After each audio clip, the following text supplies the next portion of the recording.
എൻ്റെ പ്രിയപ്പെട്ടവർ, ഇന്ന് സെപ്റ്റംബർ 28 ഞായറാഴ്ച. അമ്മേ പരിശുദ്ധമേ, അമ്മേ പരിശുദ്ധമേ, ദൈവമാതാവേ, ദൈവമാതാവേ, കൃപാസനത്തിലൂടെ ഞങ്ങൾക്കും ഞങ്ങളുടെ ദേശത്തിനും അമ്മ മധ്യസ്ഥം തേടി തന്ന എല്ലാ അനുഗ്രഹങ്ങൾക്കും കൃപകൾക്കും ഞങ്ങളിപ്പോൾ ഹൃദയം നിറഞ്ഞ നന്ദി പറയുന്നു. അമ്മേ പരിശുദ്ധമേ, ദൈവമാതാവേ, 2004 ഡിസംബർ 7 ഉച്ചകഴിഞ്ഞ് 2:30 കൃപാസനത്തിൽ സംഭവിച്ച അമ്മയുടെ പ്രത്യക്ഷപ്പെടലിനെ കുറിച്ച് തിരുസഭയ്ക്ക് സമർപ്പിച്ചിരിക്കുന്ന പഠനരേഖകളുടെ മേൽ സഭാത്മകമായ പഠനം ആരംഭിക്കുവാൻ ഞങ്ങൾ പ്രാർത്ഥിക്കുന്നു. അമ്മേ പരിശുദ്ധമേ, ഭൂസ്വർലോകങ്ങളുടെ രാജ്ഞിയായ അങ്ങേയ്ക്ക് ഭൗമ സംരക്ഷണത്തിനായി പ്രപഞ്ചപ്രകൃതിയെ തന്നെ തിരുസഭ പ്രതിഷ്ഠിക്കുവാൻ ഈ പ്രത്യക്ഷീകരണ വഴി ഇടയാക്കണമേ. പരിശുദ്ധമ്മേ, ജപമാല മാതാവേ, സകല കൃപാസനം പ്രാർത്ഥനകളോടും ചേർത്ത് ഞങ്ങളിപ്പോൾ പ്രാർത്ഥിക്കുന്ന ഈ കുടുംബത്തിന്റെ പ്രത്യേക നിയോഗം.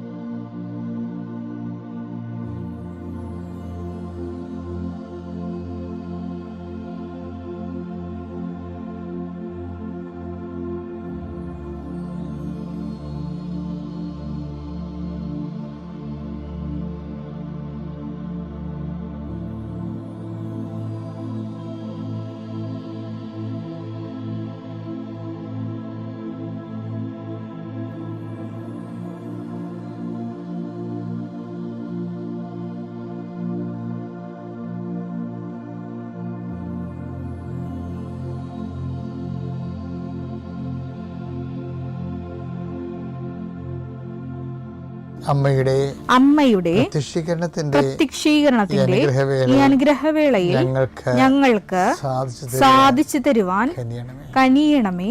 വിശ്വാസ പ്രമാണം.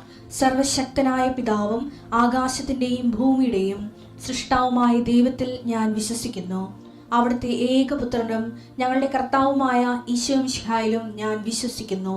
ഈ പുത്രൻ പരിശുദ്ധാത്മാവിനാൽ ഗർഭസ്ഥനായി കന്യകാമറിയത്തിൽ നിന്ന് പിറന്ന് പൊന്തിയോസ് പീലാത്തോസിന്റെ കാലത്ത് പീഡകൾ സഹിച്ച് കുരിശിൽ തറയ്ക്കപ്പെട്ട് മരിച്ച് അടക്കപ്പെട്ട് പാതാളങ്ങളിൽ ഇറങ്ങി മരിച്ചവരുടെ ഇടയിൽ നിന്ന് 3-ാം നാൾ ഉയർത്ത് സ്വർഗത്തിലേക്ക് എഴുന്നള്ളി സർവശക്തിയുള്ള പിതാവായ ദൈവത്തിന്റെ വലതുഭാഗത്തിരിക്കുന്നു.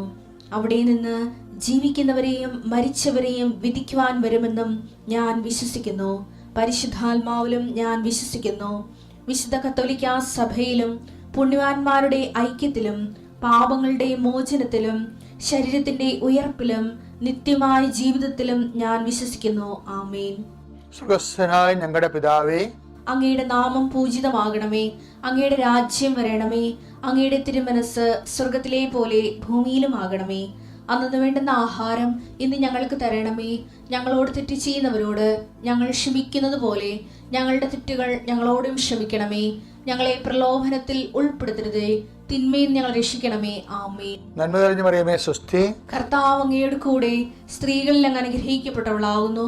അങ്ങയുടെ ഉദരത്തിൻ ഫലമായി ഈശോ അനുഗ്രഹിക്കപ്പെട്ടവനാകുന്നു.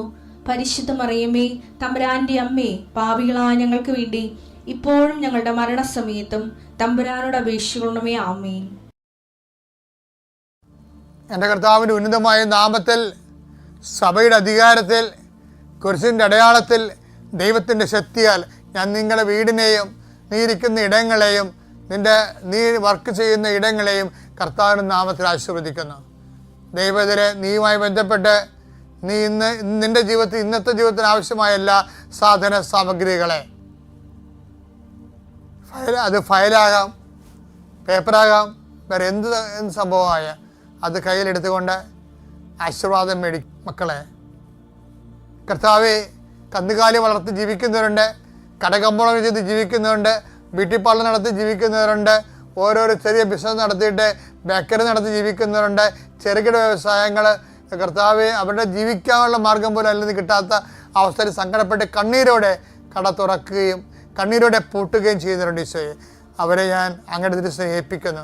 അവർക്ക് അതുകൊണ്ട് ജീവിക്കാൻ പറ്റത്തില്ലേ ദൈവമേ, അവർക്ക് ജീവിക്കാൻ പറ്റുന്ന ഒരു ഇടം, ഒരു സ്ഥലം, ഒരു സംരംഭം അവർ കാണിച്ചു കൊടുക്കാൻ പരിശുദ്ധമ്മ കനാല കല്യാണത്തിൽ ചെന്നിട്ട് അവർക്ക് വീഞ്ഞില്ലെന്ന് പറഞ്ഞുകൊണ്ട് കർത്താവിന് ആ വിഷയത്തിലേക്ക് കൊണ്ടുവന്ന പരിശുദ്ധമ്മ, അധികാരമുള്ള അമ്മ, നിന്നെ അനുഗ്രഹിക്കുകയും നിനക്ക് ജീവിക്കാൻ, നിനക്കും മക്കൾക്ക് ജീവിക്കാൻ പുതിയൊരു ഇടം നൽകുകയും ചെയ്യട്ടെ. കേസ് അകപ്പെട്ടിരിക്കുന്നവരെ, കള്ളക്കേസ് അകപ്പെട്ടിരിക്കുന്നവരെ, അതുപോലെ തന്നെ വാക്ക് തർക്കങ്ങളിൽ പെട്ടിരിക്കുന്നവരെ, അതുപോലെ ഭീഷണിക്ക് പെട്ടിരിക്കുന്നവരെ, അതുപോലെ അതിർത്തി തർക്കങ്ങളുള്ളവരെ, അതുപോലെ കേസ് കടലിൽ അനുകൂലമായി വിധിക്ക് വേണ്ടി പ്രാർത്ഥിക്കുന്നവരെ, ഇങ്ങനെ ഓരോരോ കാര്യങ്ങൾക്ക് വേണ്ടി, അതുപോലെ പരീക്ഷയുടെ ടെസ്റ്റിന് റീടെസ്റ്റിന് കൊടുത്തിരിക്കുന്നവരെ, അതുപോലെ തന്നെ ഓരോ വിഷയങ്ങൾക്ക് വേണ്ടി അനുകൂലമായ തീരുമാനങ്ങൾക്ക് വേണ്ടി കാത്തിരിക്കുന്നവരെ, അവരെ കർത്താവിൻ്റെ തിരുസന്നിധിയിൽ സമർപ്പിച്ച് പ്രാർത്ഥിക്കുന്നു.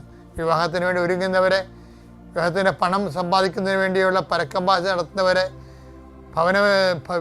വീട് സ്ഥലമില്ലാത്തവരെ, സ്ഥലമെങ്കിലും കിട്ടാൻ വേണ്ടി, വീടെങ്കിലും കിട്ടാൻ വേണ്ടി അരഞ്ഞു നടക്കുന്നവരെ, അവരുടെ ഉദ്യമങ്ങളെ കർത്താവിൻ്റെ നാമത്തിൽ ആശീർവദിക്കുന്നു.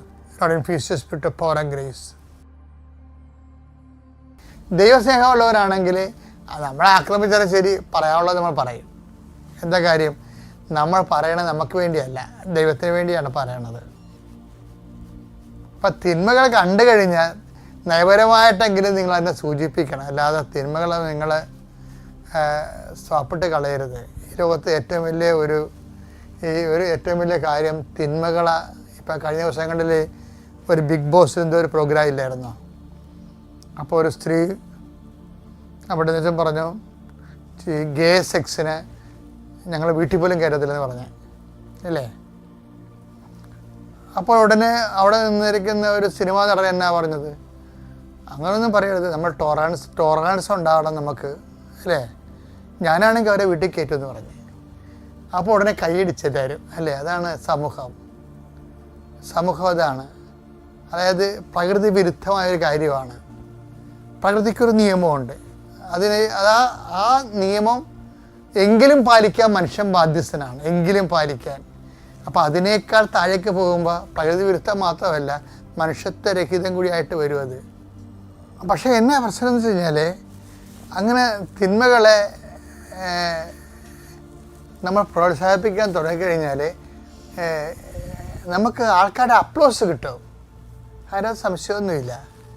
പക്ഷെ മനുഷ്യൻ്റെ മനസ്സാക്ഷിയിൽ തന്നെ ഉണ്ട് ഈ സംഭവം. എന്താണത്? അത്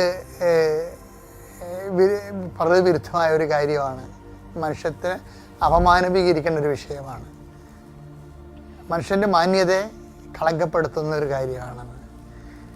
അപ്പോൾ ചിലപ്പോൾ സഭയിലുള്ള ആൾക്കാർ പോലും ചില സമയത്ത് ഇങ്ങനെയുള്ള മീഡിയയുടെ ഫ്രണ്ട്ലി ആയിട്ടുള്ളവർ ചിലപ്പോൾ ദൈവത്തെ മറന്ന് ഇങ്ങനെയൊക്കെ ആൾക്കാരുടെ കൂടെ കൂടും. ഇപ്പോഴത്തെ മാർപ്പാപ്പ പറഞ്ഞു കേട്ടില്ലേ, എന്താ പറഞ്ഞത്? എനിക്ക് രോഗകാര്യങ്ങൾ തിരക്കാതൊന്നും നേരെയില്ല, അതിനല്ല ഞാൻ അഭിഷേകം ചെയ്തിരിക്കണമെന്ന്. എന്ത് വെടിപ്പായിട്ടാണ് പറഞ്ഞത്? ദേവമാർപ്പാപ്പ കയറിയപ്പോഴത്തേക്ക് മനസ്സിലായി ഇത് പെസക് പാർട്ടിയുടെ കയറിയിരിക്കണമെന്ന്. ആ നടപ്പും നിപ്പും നോട്ടങ്ങളും പറയാം. അതായത് പറഞ്ഞെന്താണ്? തുളുമ്പാണ് പറഞ്ഞിരിക്കണത്, എന്നെ ഏൽപ്പിച്ച ജോലി സുവിശേഷം ലോകത്തിന് കൈമാറുകയാണ്. അടിപൊളി. അതിന് ലോക കാര്യങ്ങൾ സെറ്റ് ചെയ്യുകയല്ല, അതിന് വേറെ ആൾക്കാരുണ്ടെന്ന്. അതല്ലേ പറഞ്ഞേ? കാര്യം ആവശ്യമുള്ള പാട്ടിൽ ഇല്ലാത്ത പാട്ടിൽ കൊണ്ടുപോയി ജനങ്ങളെ പക്ഷപാതം വന്ന് ജനങ്ങളുടെ വിഭാഗീയതയിലേക്ക് സഭ ഒരു ഇരയായിട്ട് മാറും. സഭയ്ക്ക് നിഷ്പക്ഷമായിട്ട് സുവിശേഷം കൊടുക്കേണ്ട സമയത്ത് സുവിശേഷം തന്നെ കൊടുക്കണം.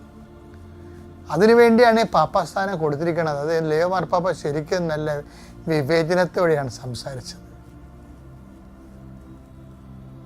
ഞാൻ പറഞ്ഞു വരുന്നതിൻ്റെ നിങ്ങൾക്ക് ഒരു കാര്യം മനസ്സിലായോ?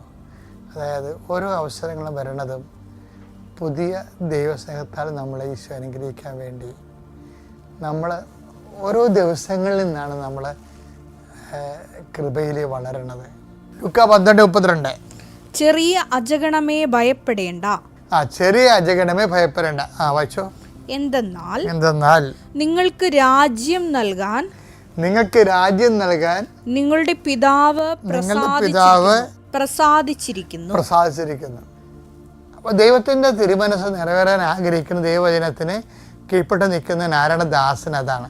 അവനാണ് ദൈവരാജ്യത്തിലായിരിക്കണവൻ. അത് കൃപയുടെ ഭാഗമായിട്ട് വരുന്നതാണ്. പ്രസാദിച്ചിരിക്കണം എന്ന് പറഞ്ഞാൽ കേട്ടില്ലേ? അനുഗ്രഹമല്ല അത്.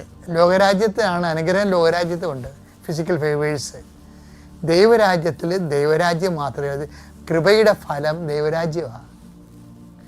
അപ്പോൾ ഇപ്പം ദൈവരാജ്യത്തിലാണ് നീയെങ്കിൽ നമ്മൾ എന്നും ദൈവരാജ്യത്തിൽ തന്നെ ആയിരിക്കും. അല്ല ആരും അന്ത്യവിധി കഴിയുമ്പോൾ നമുക്ക് എടുത്തു വെച്ച് തരേണ്ട കാര്യമില്ല. ഈ ദൈവരാജ്യത്തിൻ്റെ കണ്ടിന്യൂഷനാണ് നമ്മുടെ ജീവിതം. അപ്പം നമ്മളെ സംബന്ധിച്ചിടത്തോളം സ്വർഗം ഗ്യാരണ്ടി ചെയ്തുകൊണ്ട് തന്നെ സ്വർഗസ്ഥമായിട്ട് തന്നെ നമുക്ക് മരിക്കാൻ പറ്റും. സുവിശേഷം നൽകുന്ന സാധ്യതയാണ്. അതേ അതിൽ നീ പ്രയോജനപ്പെടുത്തണം. Thank you.